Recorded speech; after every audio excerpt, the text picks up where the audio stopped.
I feel bad for the translator of this manga because it's basically impossible to solve the first case if you're not familiar with Japanese New Year's traditions. For example, one of the big clues is that the victim's hair was messed up. Edgeworth correctly deduces he was tricked into playing fukuwarai, so the culprit could sneak up on him. If you've never heard of fukuwarai before, then you've got no chance of solving the mystery.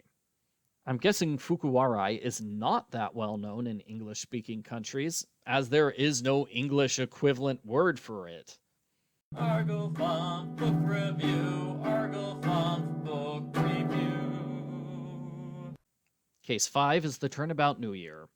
On January 4th, Gumshoe brings Edgeworth a Sugoroku set and a Kagami mochi rice cake to celebrate the new year. They're interrupted by the death of Brody Toynbee. It looks like Toynbee committed harakiri on New Year's Day. We know the date because he has New Year's cards on his desk. In Japan, New Year's cards are never delivered before New Year's Day. It turns out the cards are a clever culprit trick. The culprit stole the cards from the company's mailroom ahead of time. He put them at the crime scene to make it look like the murder happened after the New Year. Additionally, there's an overly festive card from America. It's actually an American Christmas card, which the culprit cropped to make it look like a Japanese New Year card instead. You can tell because the card is red, green, and gold. This book is in black and white. How are we supposed to know what colors the card has? There's a spooky card with a murder curse written on it, as well as a paper that reads Shimokawa. There's a Shinto altar, a cabinet with toys, and a desk that was moved to the window. Ima Sky appears to check out the toy cabinet. The badminton paddles have no fingerprints, and there are traces of blood on, whatever you call the thing that readers are supposed to recognize as a fukuwarai. The last clue is marks on the collar of the victim's dog. Since Ima lives in America most of the time, she recognizes them as American tally marks. There are 9 marks because the dog is 9 years old.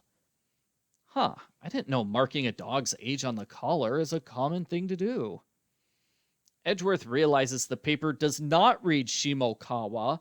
The 3 lines are American tally marks. This, combined with the moved desk and cleaned paddles, lead Edgeworth to conclude the victim played badminton with the killer. As readers surely know, badminton games are played to 21 points, not 3. The game must have been cut off early because they lost the shuttlecock. The only place it could be is the Shinto shrine. Edgeworth retrieves the incriminating shuttlecock using a stepladder. I believe that is a ladder, not a stepladder, Mr. Edgeworth. Case 6 is the Turnabout Silver Screen. Tonight's the premiere of a detective movie. Deputy Chief Chase Clink consulted on the movie. He's so smart, he normally finishes his cases without having to visit the crime scene.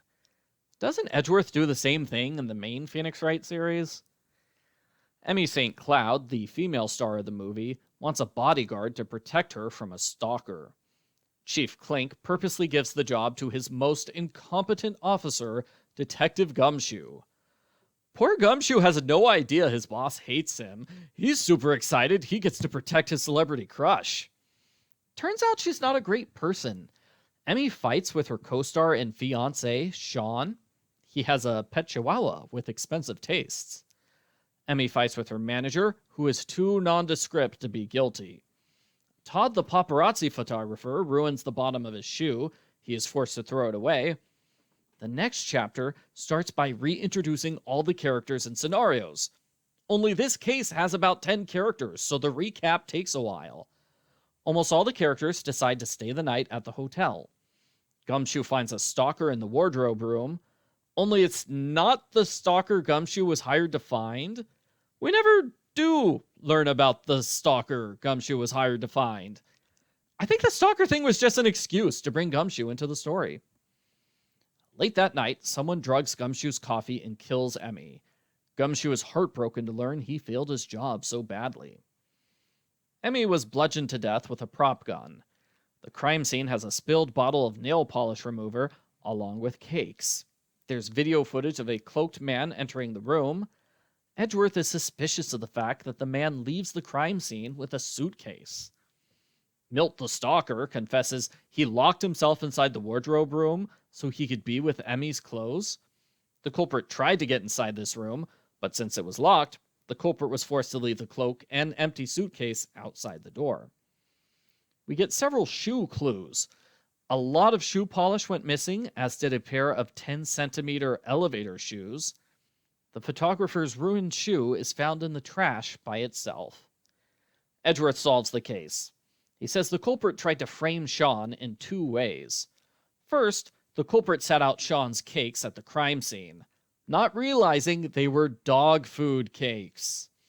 Second, the culprit disguised the elevator shoes with shoe polish, then wore them to the crime scene. That way the culprit would be the same height as Sean. Edgeworth figures the nail polish fell on the culprit's shoes, which removed the shoe polish. That's why the culprit stole an empty suitcase from the crime scene. He wanted something to block his shoes from the view of the video camera. Since the wardrobe room was locked, the killer was forced to steal a replacement shoe from the trash can. That's why the trash has only one shoe instead of two. The killer is Clink, who has an angry breakdown. He claims he doesn't have a motive. Edgeworth says Clink killed Emmy because he wanted to stop the movie from being released. Why?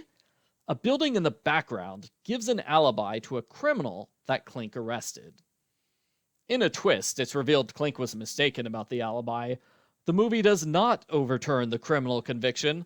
Because the footage was edited, the movie people removed the top floor of the building in post-production.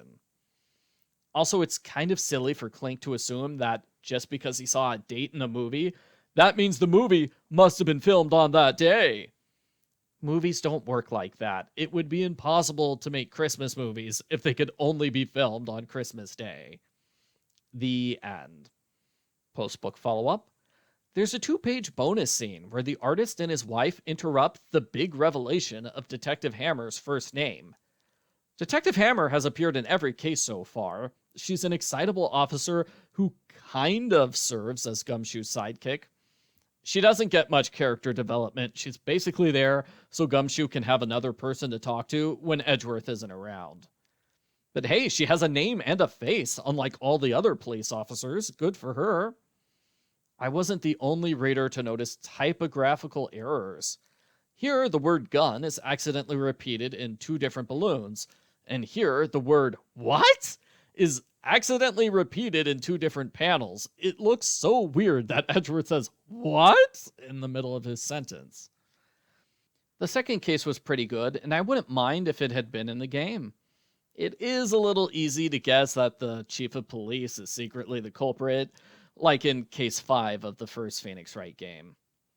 I did not like the first case, but it seems unfair to judge it too harshly. Maybe they should have included a page explaining Japanese New Year's traditions as an introduction. They explain a little bit in the translation notes at the end, but those could have been greatly expanded. I give Miles Edgeworth Ace Attorney Investigations 3 a 5 out of 10.